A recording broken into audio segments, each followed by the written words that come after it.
अम्मी, अल्लाह ने रोजा रमजान के महीने में ही क्यों फर्ज किया, मुहर्रम या राजब में क्यों नहीं? बेटा, इस सवाल के पीछे एक बहुत बड़ा राज छुपा है।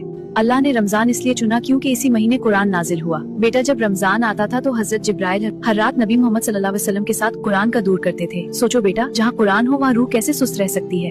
फिर भी अम्मी, आज हम इतने थके क्यों होते हैं? क्योंकि बेटा, हमने रमजान को सिर्फ भूखा रहना समझ लिया है। हालांकि सहाबा के लिए रमजान सोने का महीना नहीं था।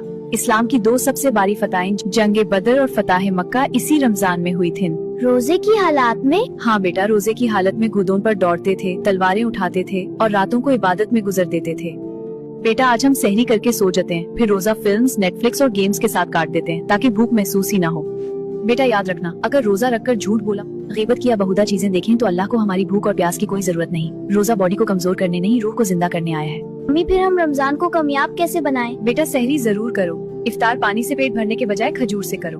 दिन भर सिर्फ सोने के बजाय अपने काम करो। कुरान की तिलावत का वक्त मुकर्रर करो और तरावी के साथ तहज्जुद की भी नियत रखो। लेकिन अम्मी, हर किसी के हालात तो एक जैसे नहीं होते। बिल्कुल बेटा, कोई स्टूडेंट होता है, कोई नौकरी करता है, इसलिए जरूरी है कि अपने हालात के मुताबिक वक्त मैनेज किया जाए ताकि रमजान सिर्फ गुजर न जाए बल्कि आपकी जिंदगी का बेहतरीन रमजान बन जाए। अगर ये बात दिल को लगी हो, सदका ए जारिया समझकर शेयर कीजिए और कमेंट करके बताइए इस रमजान आप क्या बदलना चाहते हैं।